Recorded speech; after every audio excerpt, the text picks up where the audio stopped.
Something unthinkable has just happened in your neighborhood. There was an earthquake or a flood.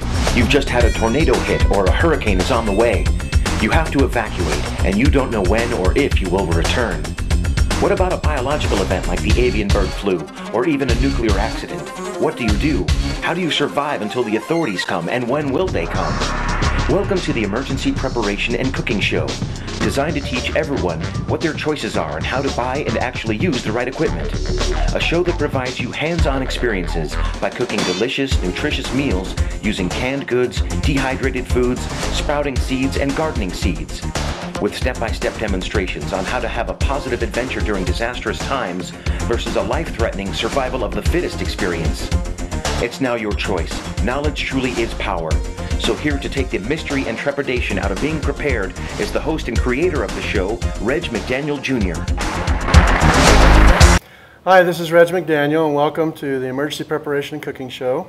My guest today is someone I met about 2002. His name is Bill Johnson, and he's come up here from California to visit with us. Bill, welcome to our show, and appreciate you being here today to show us what you've got. Thank you very much. I got a chair for you. Have a seat. Oh, thank you. Thank you. Appreciate being here. Thanks for the invitation. Now, Bill has a product that's refried meats, and you also, not refried. Freeze-dried. Freeze-dried, okay. There you go. Bill has a product called freeze-dried meats. He also has just received the exclusive distribution rights for real butter in cans. And how long of a shelf life does the butter, the cheese, and the meats have? I know it's different a little bit. The butter and the cheese comes out of New Zealand and Australia. The butter and the cheese are both made by the same company, but one is processed in Australia and one is processed in New Zealand, which, you know, New Zealand's noted for their dairy products. Right. And what's the shelf life on those? 25 years. It's probably 25 years plus, but they've been in business for about 28 years. And in 28 years, they've done the 25-year testing, and it was perfect at 25 years. Now, I want to emphasize to our viewers that this is not, I repeat, not powdered butter. This is real butter. This is real as you can get.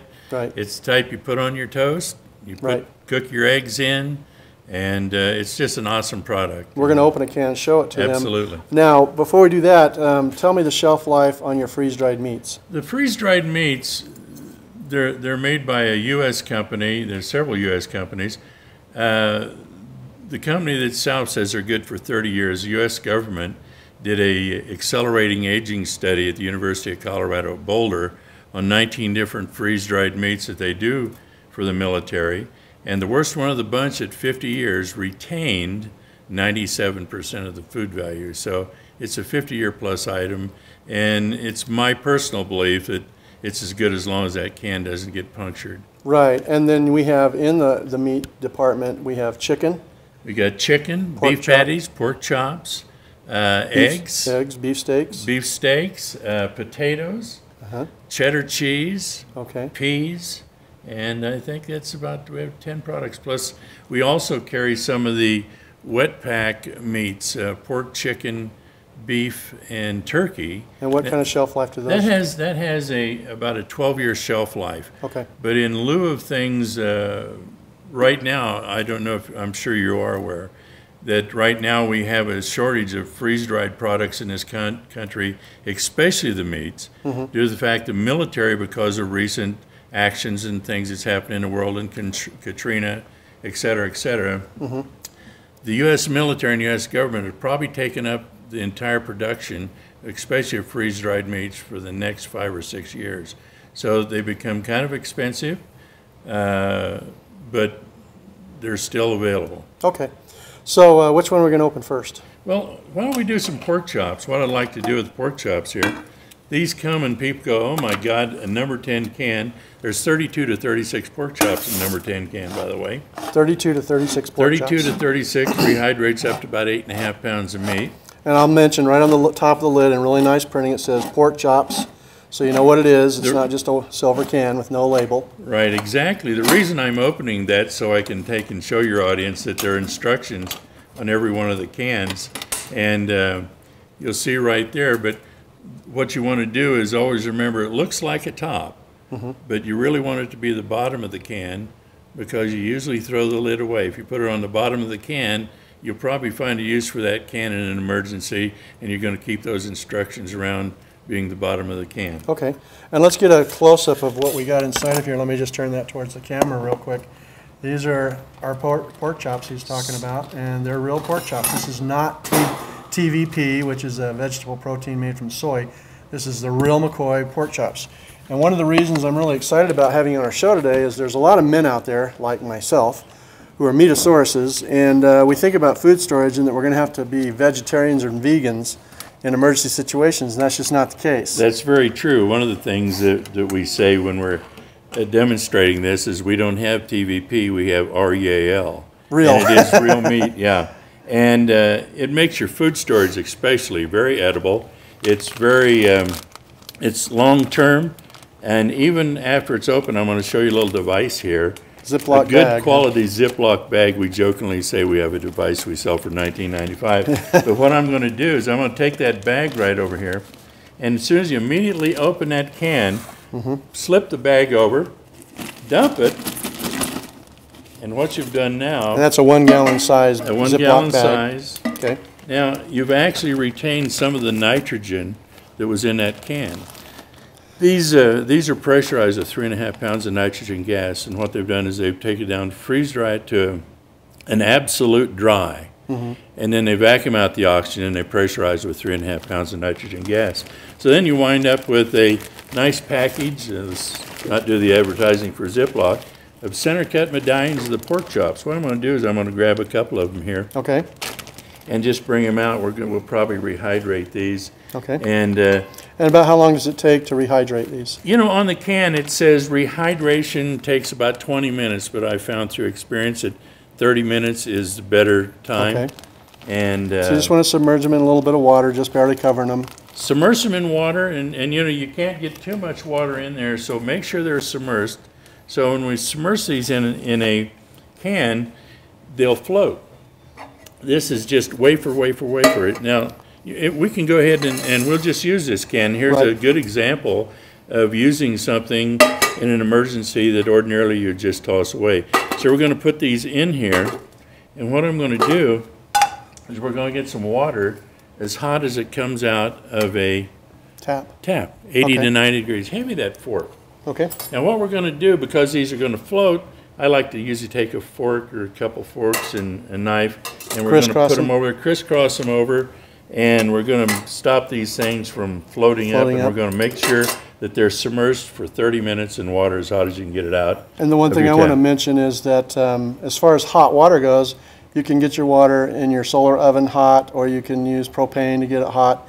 If you don't have running water in an emergency situation, those are the ways to have hot water. And your alcohol stove can do the hot water thing Something too. that you can do for hot water if in an emergency, if you're in the sun, you have a lot of sun out, take any kind of a can or a jar, like a gallon jar with a lid, paint it black. Just use regular black paint, set it out in the sun, and in about 2.5, 3 hours time, you got water that's about 90 to 100 degrees. So that's a way to get hot water. But the black absorbs the heat, doesn't reflect it off, and you could take and use that to rehydrate it very easy. Okay, so we're going to put this under our put our hot water in here, and then we'll be right back, and we'll start cooking these pork chops. You ever been so hungry that your shoes begin to smell like a good T-bone steak? I hope not. Trying to thrive and survive in adverse conditions is not an easy issue. Just having food to eat many times is a comfort.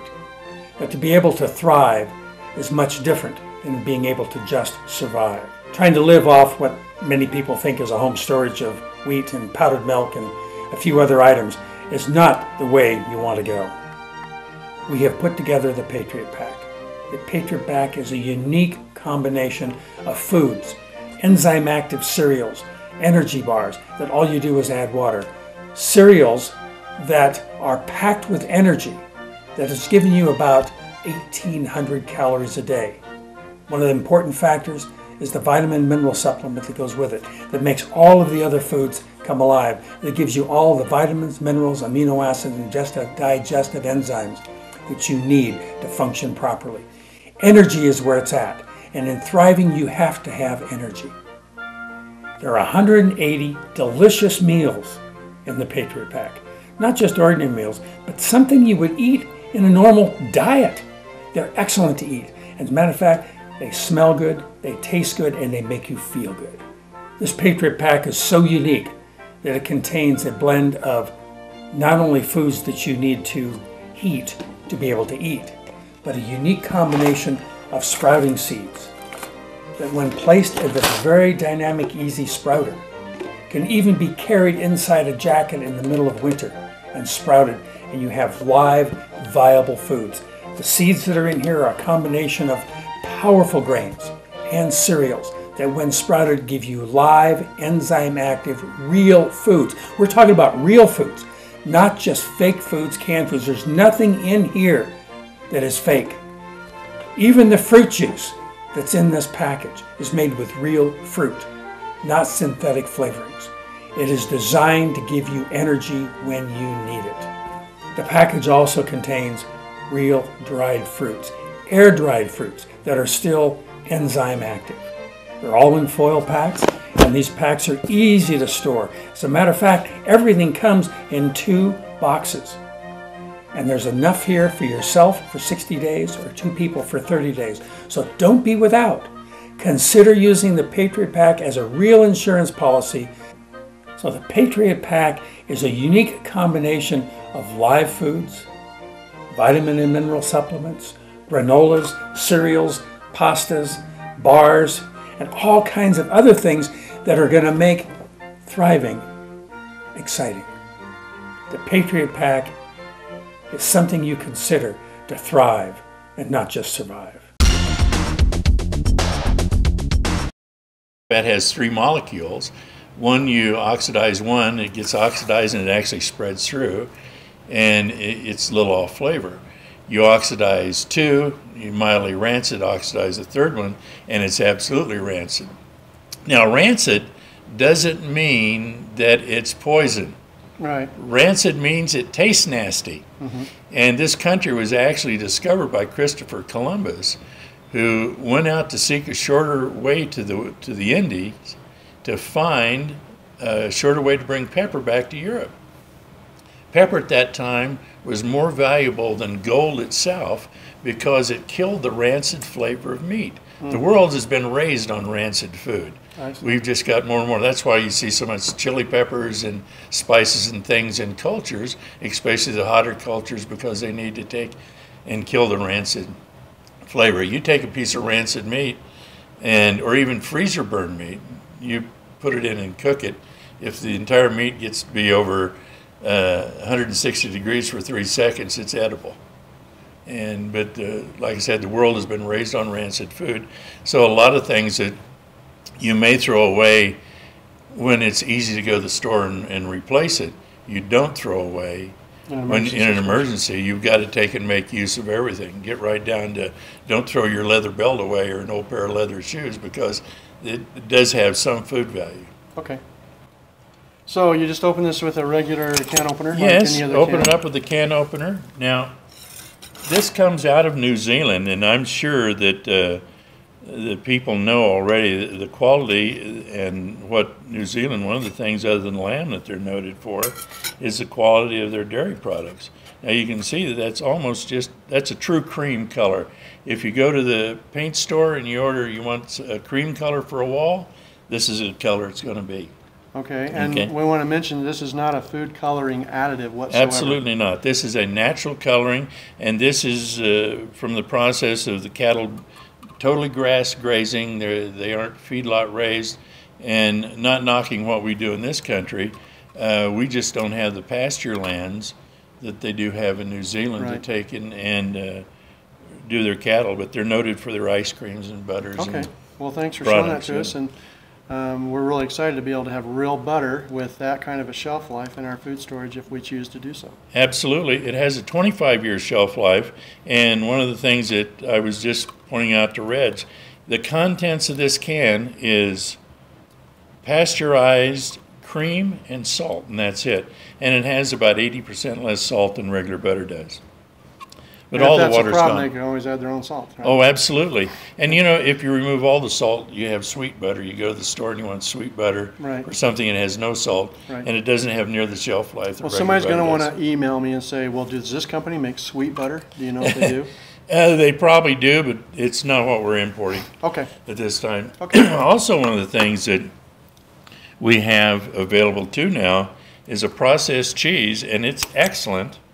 And Now, is this kind of like cheddar or Velveeta? Or? this is a processed cheese. It's not quite a Velveeta. It's a harder cheese. And to give you an idea, this is a 7.97 ounce or 226 grams, and this is like having about 36 ounces of meat or beef. So this will take the place of meat. Now here, take a little bite of that. Okay, I'm not going to lie. If it's good, I'll tell you. Oh, tell the truth. You can't get in any trouble for telling Smells the truth. great. Tastes great. Okay. While you're tasting it, listen. Taste the butter too. I want you to taste this butter. Okay.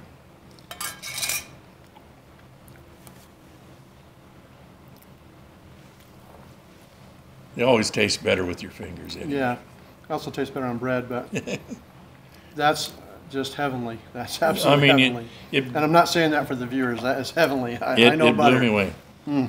My wife recently, who likes to put a little butter on her popcorn in the evening, I had some of this, and she says, well, I want to try it. Well, being one of the perks of being the host of the show is you told me I get to take those two Yes, home. I'm gonna I can't let wait Steph for my those- wife to try them, and my kids too. Very good. She'll enjoy it, I'm sure. Bill and I thought we'd take a couple minutes and talk about something we talked about on the phone that I thought was quite interesting, kind of a lost art, if you will, and it's the brining of meat, right? Brining of meat, and a lot of people go, now what is brine? Brine basically is a salt water, and natural salt if possible. The salt that we get in the boxes like you use in you get in the grocery stores and use in your kitchen is iodized salt, and we actually started iodizing salt at the turn of this last century because the iodine prevented goiters in people, and it completely eliminated the problem in this country, by the way. Take natural salt. There's a lot of it in Utah. I think you know that. And the way to take and make sure that you have brine and not just salt Salty in water. Yeah. Take fresh water and Like in a bathtub. take a bathtub. All right, let's give a scenario here. Freezer's down. Freezer's down, We don't wanna lose electricity's the out. meat. We don't want to lose the meat, and it may be a month or so before we get electricity back on. Okay. One of the first things you can do, if it's shorter than that, take every blanket and every piece of clothes that you're not using, insulate your freezer On the outside. on the outside, and make sure that Tie it everything's down with ropes and string and yeah, stuff. and right? get it packed around, and you're going to add some insulation. And for every 3 inches of insulation you put on there, it'll add another day and a half to 2 days, depending on the time of the year. Okay. But let's say we're down for a month, 6 weeks, and we have a freezer full. We just went to Got a cow. got a half a side of beef and a half of pork, and it's all cut up in the freezer. My God, what are we going to do? Eat it all? No, not even you and I could do that, Right, Reg. right. And I know we both. Well, maybe all right. But here's what you do: wash your bathtub real well, and take and plug it up and fill it about half full of good fresh water. And take a raw egg. Don't break it open. Take the raw egg in the shell, set it in the bathtub, and start adding salt in there and dissolve it. And after a while, when you add enough salt, that egg all at once is going to float to the surface. And when that egg floats to the surface, you have brine, the perfect brine mix there.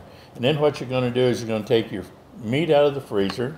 Now, there's certain meats in certain orders we want to Absolutely, and what you want to do is separate your beef, your poultry, and pork. do. And And the first thing you want to do is you do your beef. Just take and unwrap everything, even frozen, put it right in the bathtub in the salty water. Now it's brine. And you let it sit there for 8 to 10 hours. Now after 8 to 10 hours, it's going to thaw, and it's going to start absorbing that salt. That salt is going to give the outside of that meat a protection against bacteria and things like that. The inside is probably pretty much sterile anyway.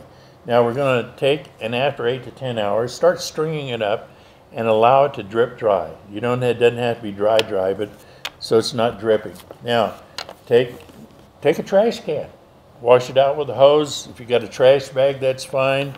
If not, make sure you have a good clean can or good trash bags. Put a couple in, put a layer of salt on the bottom, and then take and put your meat in and salt every layer and get it packed in there good.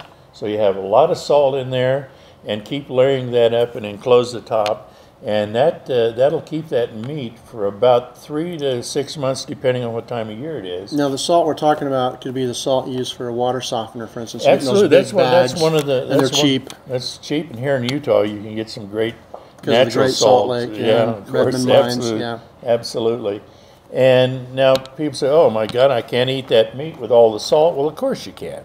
So what you do is you take 5 times the volume of your meat in fresh water, and you put that meat in after you take it out of the can. Get as much salt off, brush it off, put it in there, and change it every half an hour for about 2 to 2.5 hours. That's going to leach out about 98% of the salt, and then basically you've done what our ancestors in this country and the world have done for years and years and years, is salt meat down.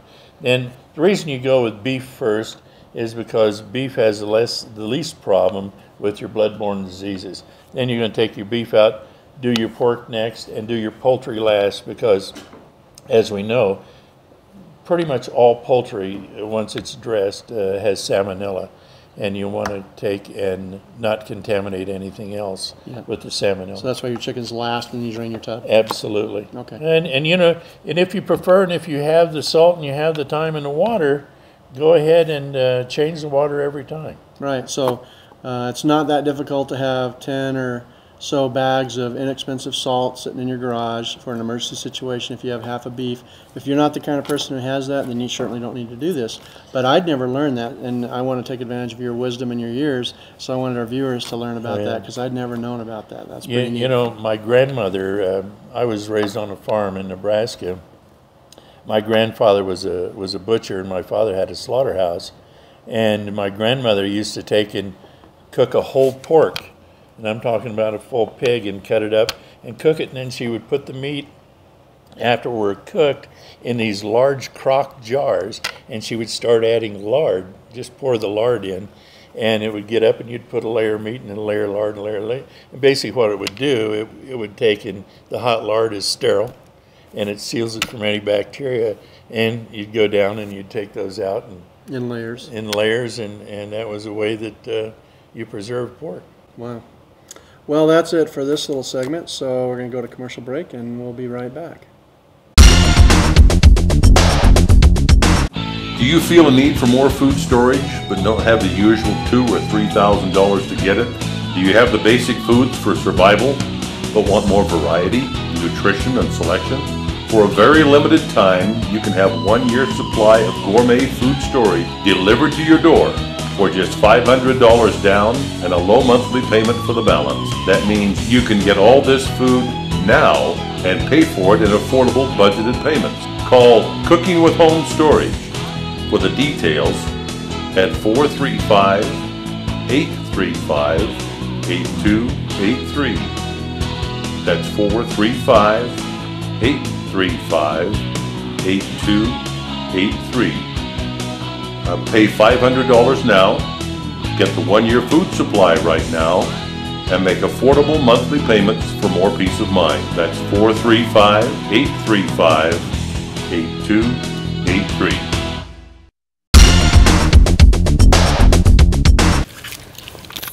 Now what we have here, extra fine steel wool. Right, not coarse, not medium, but extra fine. Now what are we going to do with extra fine steel wool in food storage? Well, it's real simple. We're going to cut us a tuft out of here.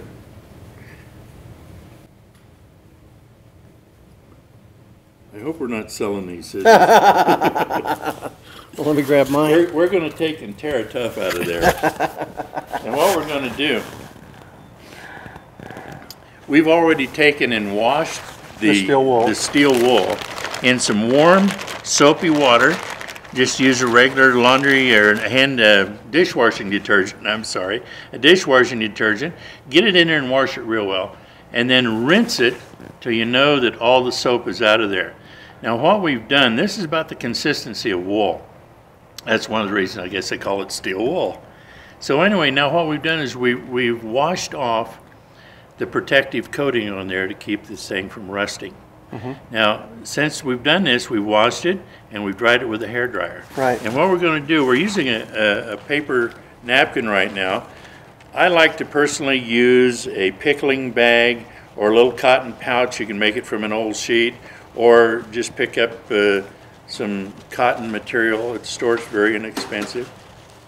And we're going to wrap that up. Now, what we've done here is we've made a homemade oxygen absorber. Now, what we're going to do is we're going to take that in here. What happens is, now this is in here, any remaining oxygen after we seal this is going to attack that steel wool in there and create what we call ferrous oxide or rust. And what happens, it's going to burn up all the residual oxygen in that bucket, and we're going to have it sealed so you'll have an oxygen-free atmosphere in there. We've altered the atmosphere inside that bucket. I want to mention this bucket is a food-grade bucket we're using in a food-grade plastic bag, although you could use a Mylar bag or a trash compactor bag because they're sterile too. Yes, I think we have a Mylar bag here. Yeah, we'll show that in a minute. Okay. Now, what we do with this, just real simple, we're going to take, and you take 2 zip ties, and we're going to get as much oxygen out of there as we can. So let's twist this thing down. Now, put me a zip tie right there. Okay, let's see if I got to go in the right direction. Nope, it's got to go the other way.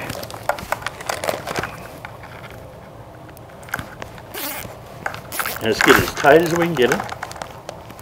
You can actually take a pair of pliers and retighten it. Okay. Now again, now we've got a little blouse here. We've bloused this again. We're going to get that down and straighten that out as much as we can. And now what we're going to do is we're going to blouse this up. We've opened it up. And I'm going to make a little cup here. And we're going to pour some paraffin in. And I suggest about a 1/4 cup of paraffin. Okay, here we go. Okay? That's plenty, yeah. Now, again, we're going to take another zip tie.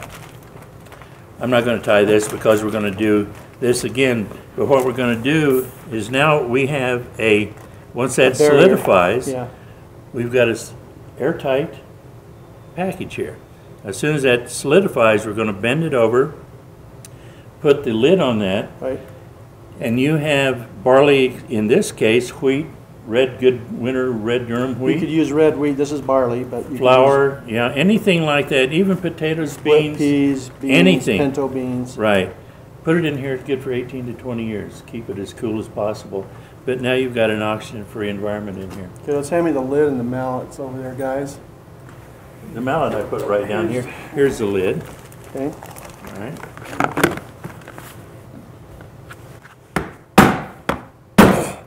And you want to use a rubber mallet, not a hammer. If you have only a hammer, use a towel bundled up and hit on the towel. Okay. And you notice we didn't use your fingers this time, Reg. And there we are. We're all sealed and ready to go for a good 15 years. That's how you can do it yourself. These kind of containers you can get at your local grocery store bakery. They put in icing for donuts. This particular bucket was used for dill pickles at a restaurant. So you can get these buckets all over the place wherever volumes of food are made for free or inexpensive. They have a rubber gasket around the top so it's sealed. Now let's show them that Mylar bag. This is a Mylar bag you can use, and if you use a Mylar bag, these are probably run $1.50. If you buy them in bulk, they probably get down to $1.10. But they're in extremely good quality. Of course, this is space age stuff. If you use Mylar, you have no problem going right down to Home Depot and buying their sealing buckets, the orange and the white buckets. Oh yeah, that had paint. Absolutely. Yeah. Well, you know, they sell the buckets empty. That's right. And so that's a good source too for bags. If you use the Mylar, you can use a Home Depot, Lowe's, any of them. They all sell the buckets, and they use them everything. I use them for potting trees and things, drill the bottoms, and do that at home. Okay.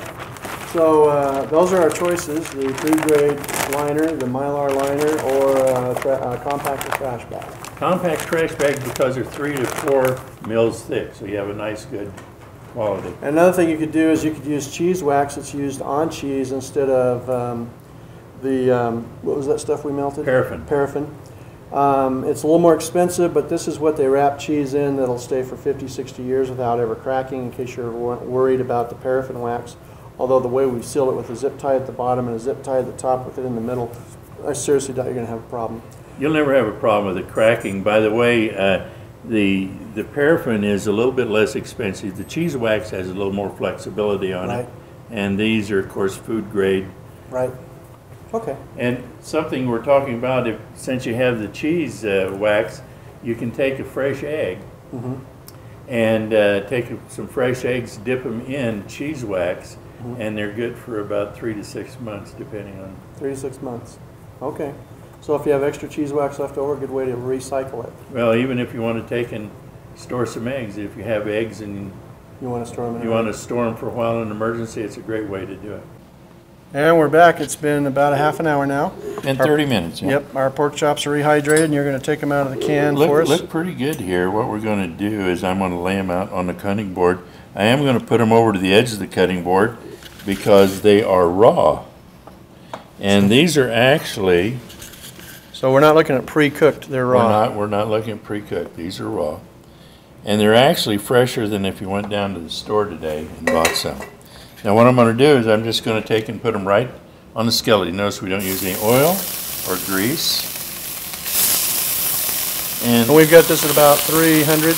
About 300 degrees. So figure medium, medium, high. Yep, and you can use your volcano stove with the propane attachment to get that temperature. Okay. Absolutely. Now we're going to do these probably 45 to 50 seconds aside, and they'll be totally cooked. Wow. Okay. Now, boy, they smell so good. Wow. While that's cooking, I'm going to step out here and I'm going to grab a couple of these pork chops. Again, we have them in a Ziploc bag. Right, to extend the shelf life. Extend, right. I'm just going to take one out here and we'll lay it right down. They're very, very light.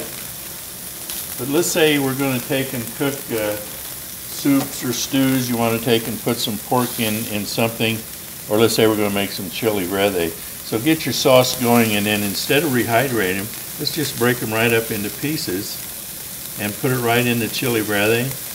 And now we've got pork. You can see how the fibers are. And just put that right in your sauce. Soup. And it'll cook in the sauce, and what it does, let's say you want to make some barbecued pork chops, take and rehydrate them. When you rehydrate them, take and put just a little bit of barbecue sauce in the water, just enough to color the water, and then it just draws all that right into the pork chop, and wow, you have barbecue pork chops. Yeah, let's flip them over here. By the way, a little something I'm sure all the ladies are watching here. Some of the guys may not, so I'm going to explain it to you. If you see the stuff that's starting to cook around the pork chops, it starts turning white, and that's pork blood. And when pork blood. Blood. Okay. As soon as it hits the heat, it turns to a nice little chalky white. And when the pork chop starts doing that, what it's doing is telling you, turn me over and seal all the juices in so I taste better for you. So once you start seeing a little bit of blood and stuff forming around, or which is white, right when it heats up, white, it'll turn into a white little, looks like a froth, and flip it over, and it'll seal the moisture in the pork chop, and then you don't dry it out. Okay. Well, it's been about 45 seconds, you said? Yeah, well, we just turned those over, so we're going to wait just a little longer. Okay. And this being an electric skillet, I think what we're going to do is turn it over one more time. But if you had a hot grill, 3 1/4 to 350, these will cook in 45, 50 seconds to a side.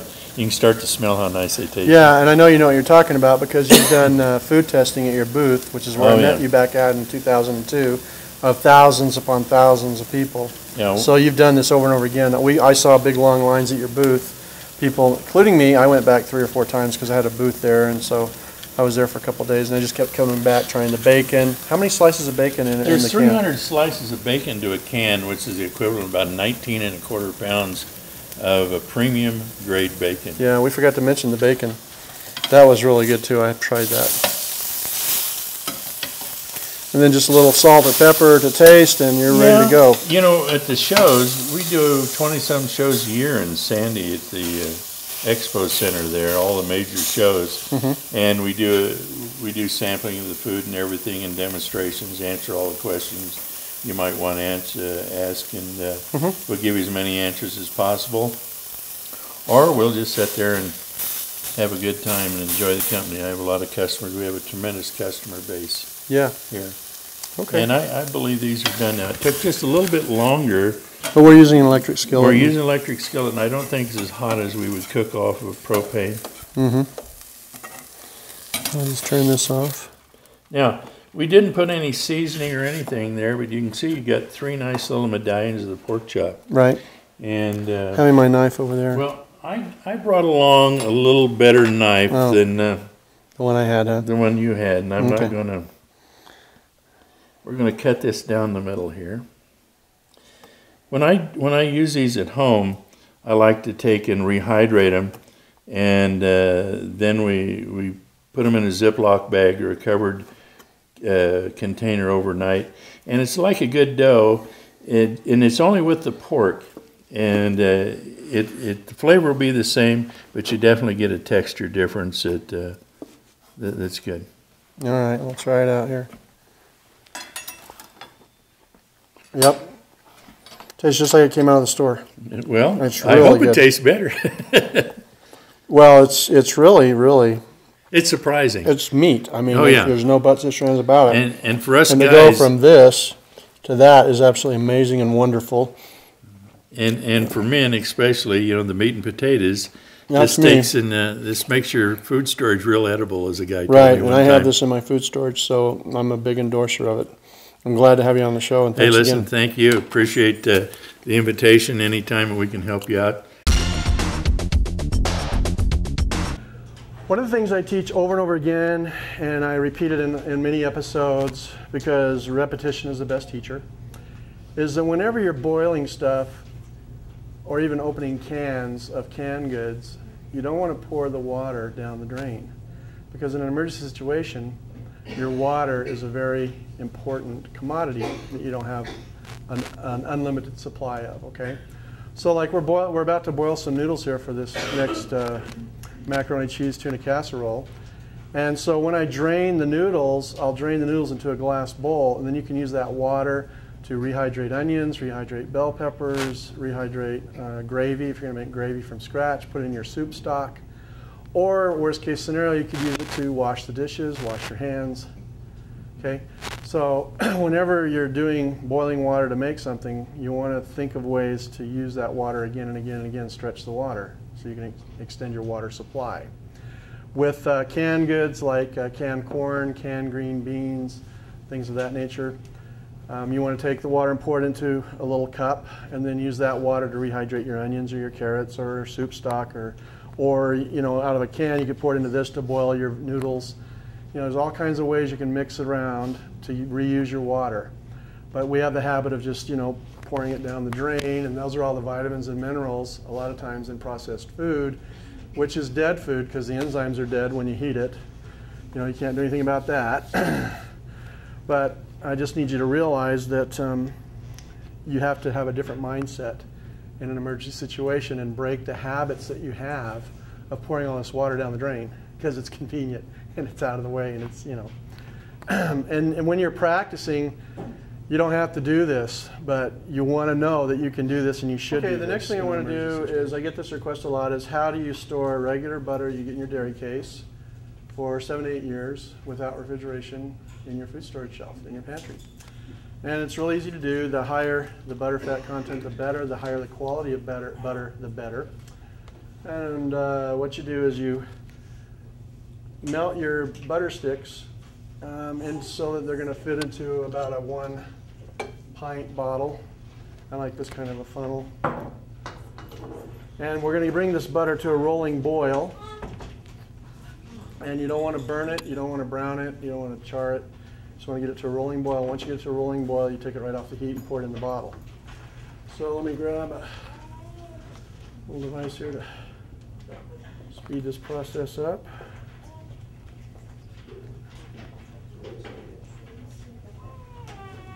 So when you see butter go on sale, you can buy a whole case put it in your freezer, and then when you have time later, you can process the entire case in a few hours doing it this way. Usually 4 to 8 sticks at a time. And the other thing you'll have going once your butter is boiling is you have your rings and your caps for bottling, right? Your cur and ball rings and caps. And so you have these boiling in water, just like you would when you're normally bottling something.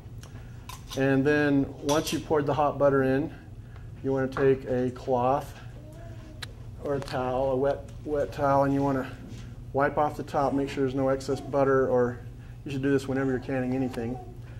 And then you'll put your hot lid on there, and this, you're going to tighten it down. Not super tight, just pretty tight. Nice and cinched tight. So that's what we're going to be doing.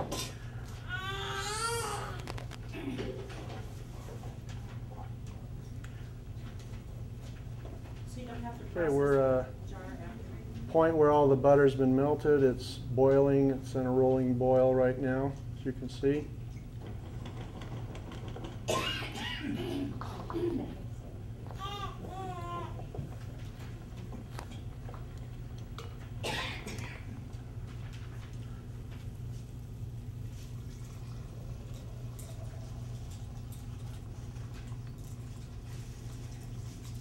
So 4 sticks doesn't quite fit in a quart, or a pint, I mean.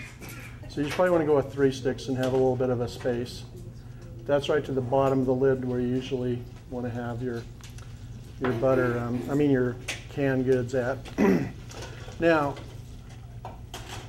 so we're going to pretend that we have this boiling in water. Is that one on too?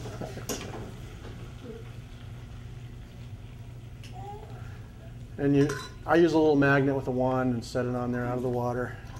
And then you have something like this, so you don't burn your hands because it's really hot. Okay. The next thing you're going to do is you're going to set your timer for about 30 to 45 minutes. And when it goes off, you're going to come and you're going to shake it so it doesn't separate. That's really, really, really, really important. You don't want your butter to separate, okay? So 30, 45 minutes have passed. Set it for another 30, 45 minutes. Come back, shake it up again. You have to do this about 3 or 4 times until it cools down. Finally, when it looks like it's cooled down, it's cooled to the touch. You take this and you put it in your refrigerator, okay? Then, after about an hour or 2, take it out of the refrigerator, and that's what it looks like with your lid on it, okay? Now, with the lid on it out of the refrigerator, you just put it on your shelf in your pantry, and that'll last 7 to 8 years without refrigeration. Real butter, okay? Now we're going to do cheese. Okay, we have a small block here for demonstration purposes, and this is for the family that uses a lot of cheese, and so they see a big block like this on sale, which they know they'll never use in time before it goes bad or hardens or whatever, you know. And so you want to take advantage of this great sale. And what I'm going to show you is a way to store, you cut it into this size, and how you can store it for about a year, not more than a year.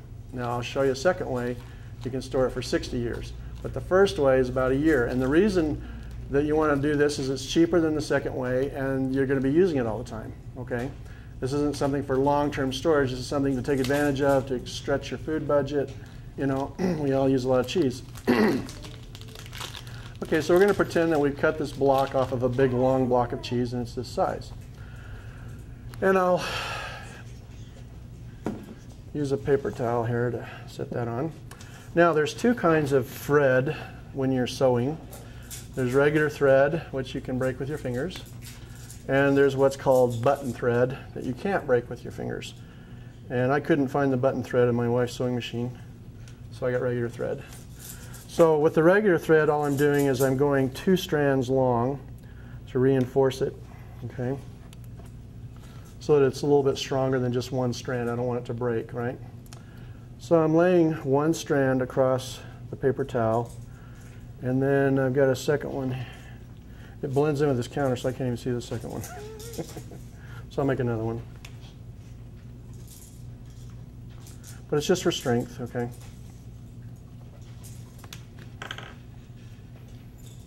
All right, so we got 2 there. and 2 here. Now we lay our cheese like that, and then I can take these 2 up like this, and these 2 up like this. And what I've made is a little swing, okay? That's what you want to make, so you don't drop it. And that's why you want the threads to be strong, okay? Now in the pan to my right, I have the infamous paraffin wax that's used for bottling and canning. Just wax that you melt in a pan. I just lower this into there and lift it out, and in about 5 seconds, it's solidified, maybe 10. Then I drop it in again, bring it out, and I'm putting a second layer of paraffin wax.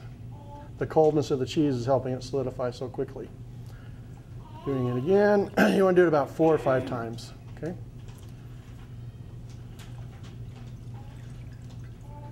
And you can't do it too much, okay? And you can, the pan I'm using here that I melted the paraffin wax in, I bought at the local Salvation Army, Desert Industries, Savers, that kind of place. So it was like 99 cents, you know. And if you want to, you can throw it away or you can save it for another day. So we just set that there and it's done. Now we're going to do the omelets. So I have here rehydrating the bell peppers that were flash freeze dried bell peppers, onions that were dehydrated onions, which is different than flash freeze dried, the mushrooms that were dehydrated that take an hour, and I've had all 3 of them in here with the water soaking for over an hour, okay? So I just want to skim off the water into my water bowl here for other things.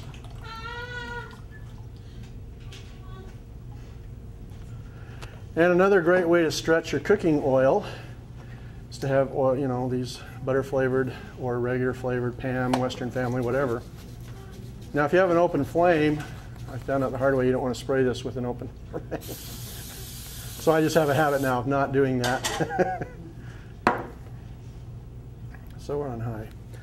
And what we want to do is just basically saute our vegetables for the omelet. And we're all familiar with omelets. They have onions, bell peppers, and mushrooms, right? You could do olives sliced. You wouldn't saute it, but you can do sliced olives. Olives can be in your food storage. If you're a believer of a 1-year food storage plan, when you have a case lot sale, your entire food storage can be case lot. The entire food storage can be case lot items. You know, like canned beans, canned corn, canned tuna fish, canned this, canned that.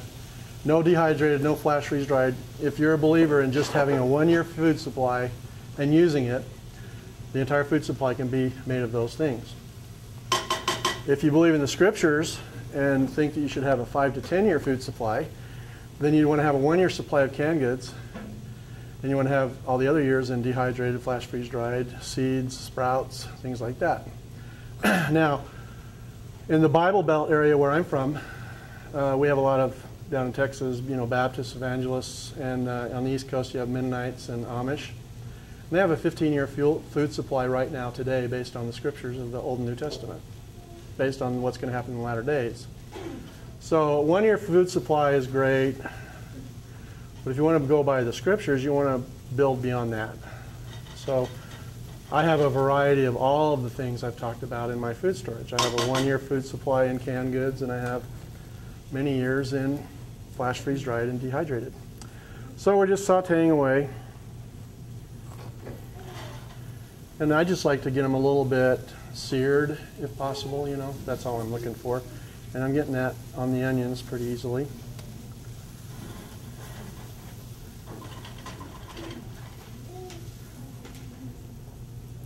And let's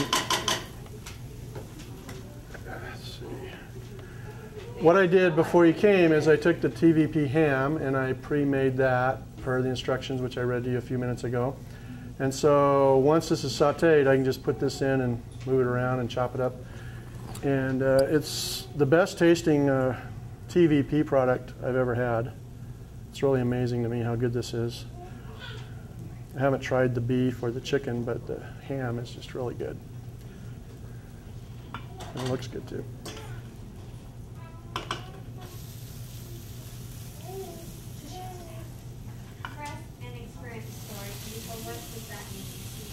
I can't hear you.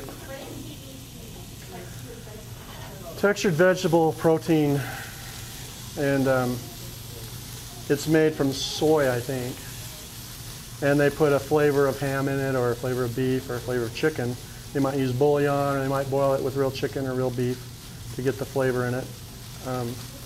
When you're in an emergency situation, you're not going to have this, 6-7 days a week. But there are emotional. All of the recipes I try to teach in the show are what are called emotional food recipes. So you feel like you're not in an emergency situation, things are dire, and kind of cheers you up a little bit. It's an emotional thing, okay? And to think of having an omelet like you're at Denny's or something cheers you up. The world's not such a bad place after all, if you have the stuff to do it. Okay, so we'll take that off the heat.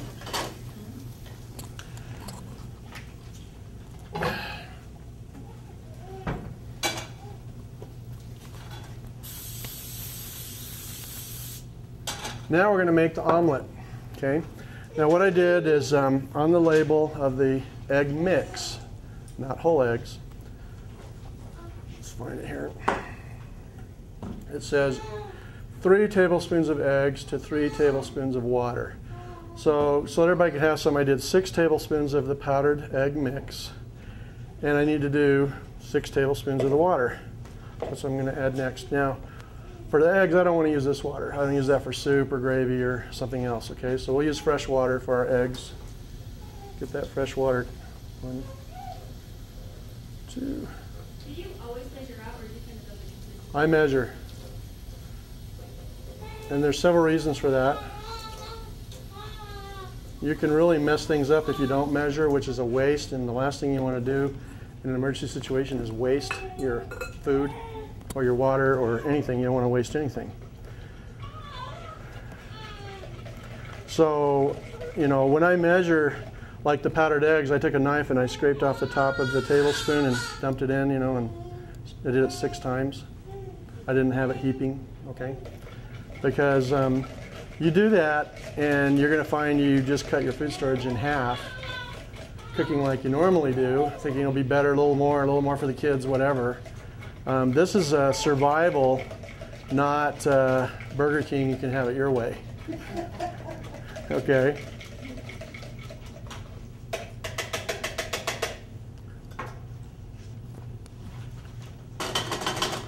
Just rinse this off real quick.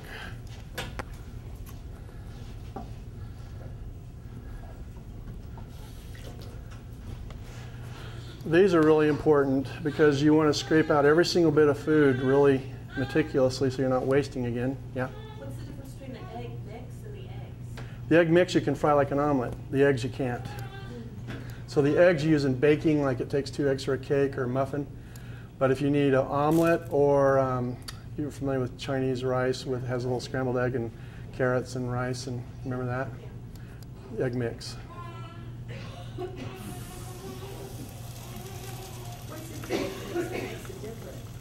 What's the difference between the two? That I've never really looked into. If I looked at the ingredients, it'd probably tell me, but I've never really investigated that question.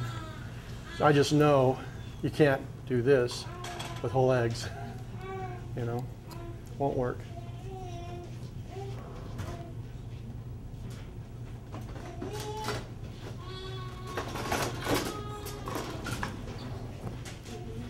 Yeah, that's probably good. What? I can't hear you. There's smaller ones in there if you want. Smaller, all of these? Yeah. No, I want the biggest I can get. Okay.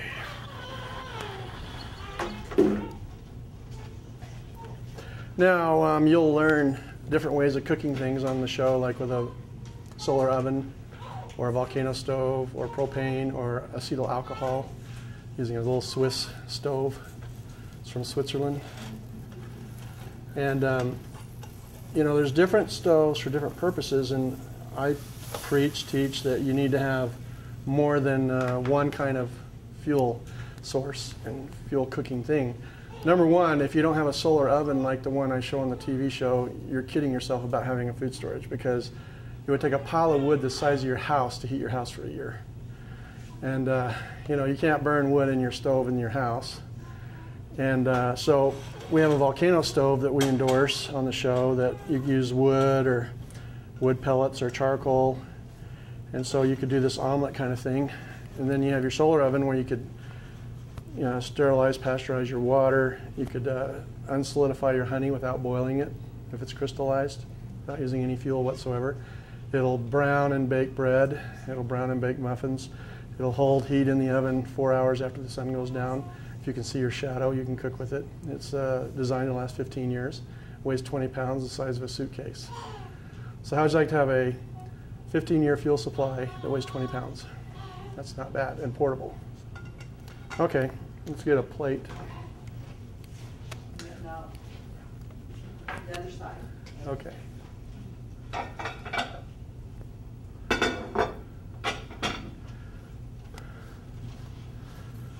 That's a little more brown than I usually like them, but it's not burned. Okay. So we take a little bit of our omelet ingredients and put that right across here. And then if you want, you know, if you're a cheeseaholic like me, put a little cheese in and then fold it over and cheese on top. But you guys aren't like that, so we'll just put it on top. Well, maybe some of you are. I don't know. So once again, the same cheese powder, and fold that over.